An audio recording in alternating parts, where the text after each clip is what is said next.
Новости на Первом городском. Казань превращается в Голливуд, или кто решил нажиться легкими деньгами? В выходные в столице Татарстана неизвестные взорвали банкоматы в одном из отделений Сбербанка.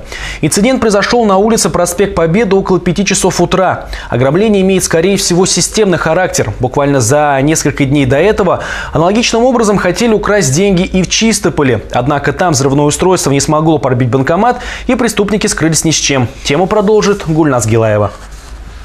Сегодня отделение банка работает уже в прежнем режиме. Табличку «Закрыто по техническим причинам» убрали. Снаружи о произошедшем ЧП напоминают лишь листы фанеры, которыми рабочие прикрыли витражные стекла, выбитые взрывной волной.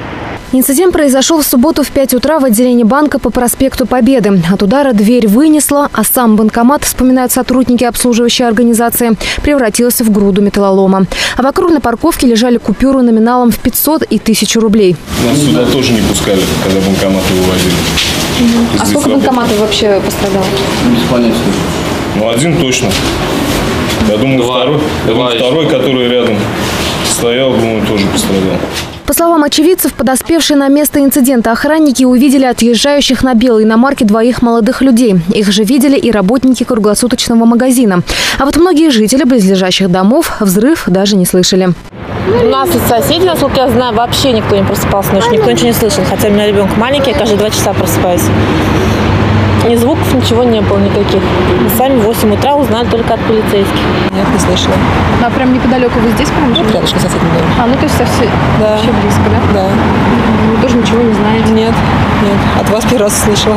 Пресс-служба Сбербанка пока от комментариев воздерживается. Видимо, подсчитывают убытки. Алло, пресс-служба, добрый день. Хотели бы переговорить по поводу взорванных банкоматов. С кем можно переговорить и вообще получить комментарий, возможно ли такое?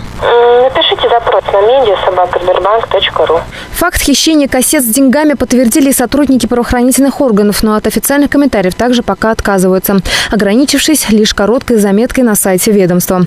Более полная информация появится, когда установят преступников. Сейчас проводятся оперативно-розыскные мероприятия. Гульназ Гилаева, Максим Малов. Новости на Первом городском.